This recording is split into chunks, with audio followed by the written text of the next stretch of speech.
Pour auféminin.com. Donc, auféminin.com, c'est un site qui a été créé il y a 14 ans à destination des femmes et en particulier des mamans à l'époque. Aujourd'hui, 14 ans après, auféminin.com existe en 7 langues, donc disponible dans toute l'Europe. Représente un total mensuel de 49 millions de visiteurs tous les mois. Et disponible aussi bien sur le web, sur tablette, sur téléphone mobile. Et aussi, on a certaines activités au niveau édition littéraire et en presse. Aujourd'hui, on a souhaité insister sur deux aspects qui sont vraiment fondateurs de notre site, qui est donc un portail féminin très généraliste. On n'est pas spécifiquement dans la santé, on couvre un peu toutes les rubriques. C'est-à-dire qu'on va parler aussi bien de cuisine que de mode, que de beauté, que de mariage, de psychologie, et effectivement aussi de santé.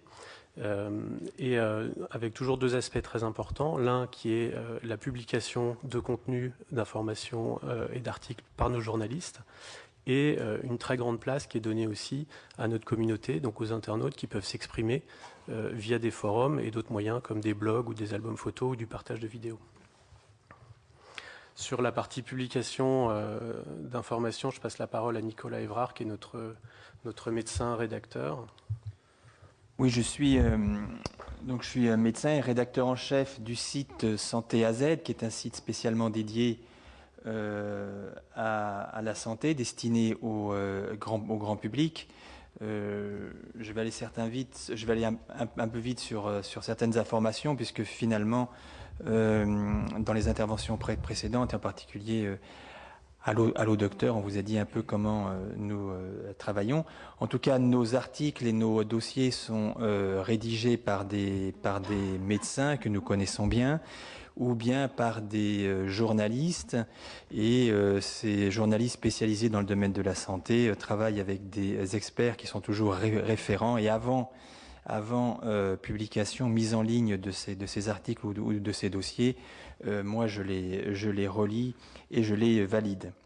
Je suis aussi responsable de tout le pôle santé d'auféminin.com et je travaille au sein même de la rédaction de auféminin.com. S'il y a des questions particulières venant d'autres journalistes de la rédaction de auféminin.com, j'ai toujours une oreille qui traîne, ou en tout cas une réponse à apporter à des journalistes qui auraient des suspicions ou sur tel ou tel intervenant.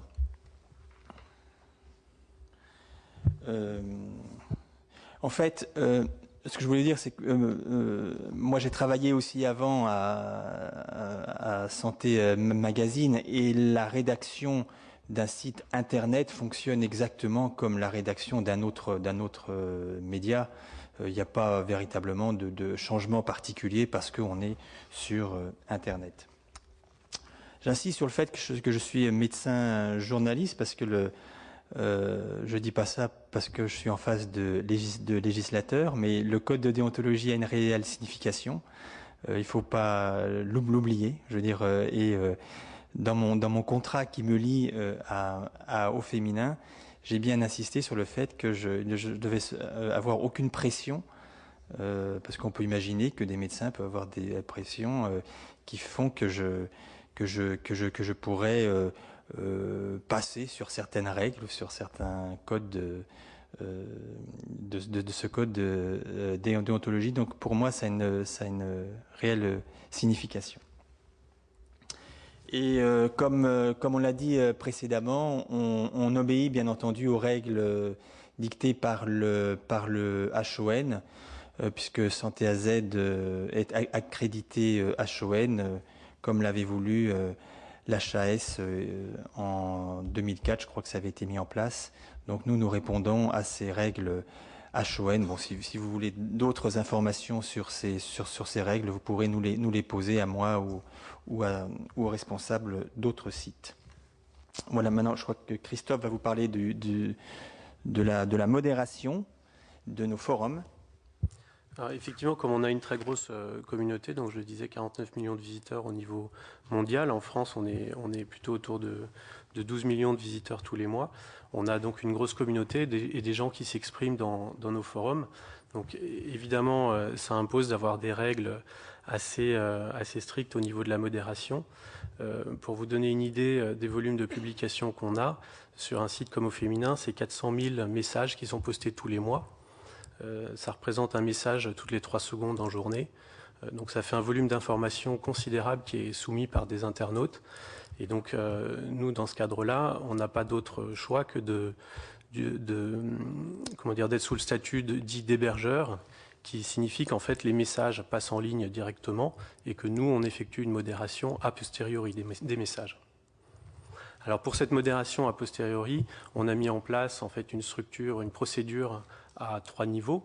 Le premier niveau, c'est que tout un chacun qui arrive sur Au Féminin, n'importe quel visiteur, quand il voit un message qui est soit litigieux, soit illégal, soit qui pose un problème de santé, ou quel que soit le problème, peut alerter, donc alerter un modérateur, qui là est quelqu'un de notre équipe, qui est un professionnel, et qui va aller vérifier et prendre une action sur ce message.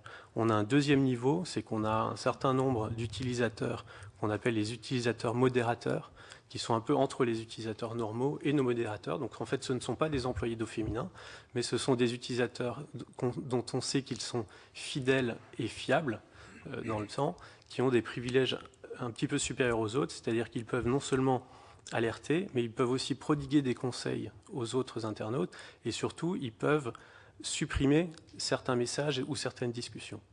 Et ensuite, on a le dernier niveau.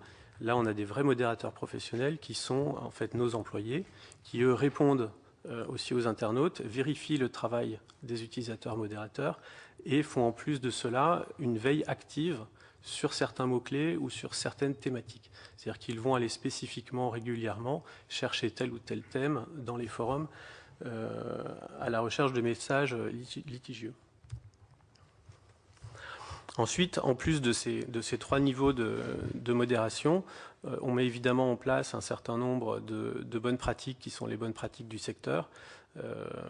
Au premier titre duquel, évidemment, nos modérateurs sont très présents dans les forums, c'est-à-dire qu'ils se montrent en toute transparence. Quand ils interviennent, c'est sous un pseudonyme dédié, avec un compte utilisateur qui est identifiable, et ils sont très faciles à contacter, soit via les discussions, soit via des formulaires qui permettent d'alerter le modérateur.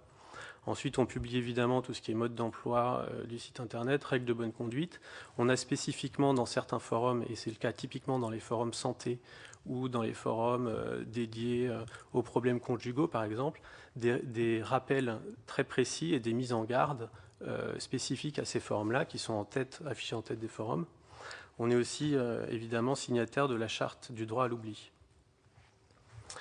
Et ensuite, on a aussi mis en place un certain nombre de procédures spécifiques dans le cadre de signalement et de prévention. Par exemple, on est signataire d'une convention avec le groupe Pharos, qui est l'antenne du ministère de l'Intérieur, de la police, qui est dédiée aux problématiques Internet.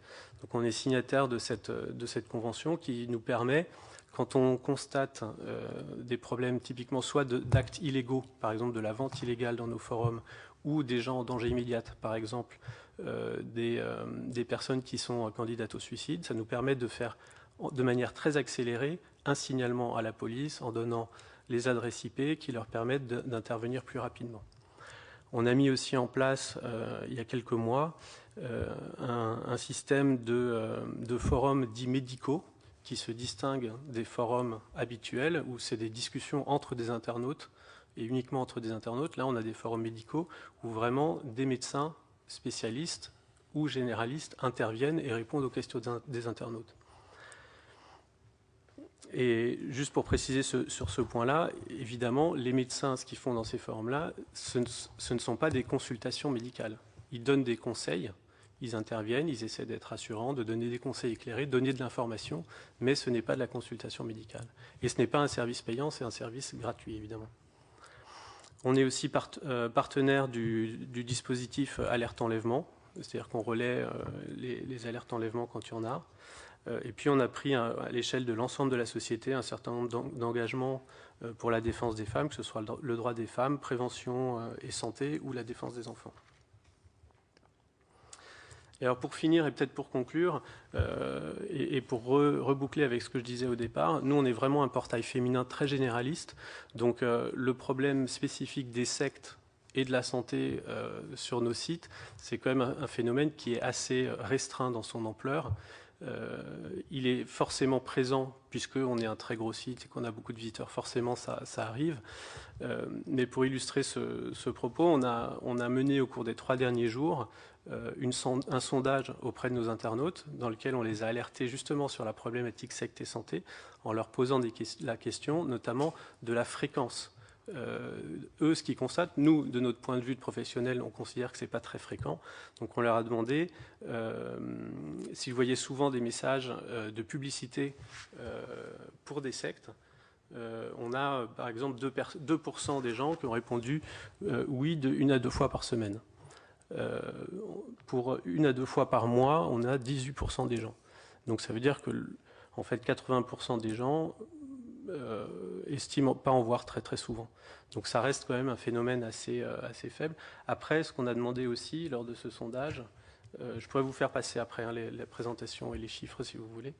On a demandé aussi quel était le type de sujet en fait autour. Certes, c'est des sectes, mais quel est le type de sujet? Donc on a le premier sujet qui apparaît, c'est 34% des gens nous disent c'est pour du développement personnel. 25% des gens disent c'est du témoignage d'internautes qui ont eu affaire à des sectes. 20% des gens c'est pour du bien-être, le bien-être grâce aux sectes.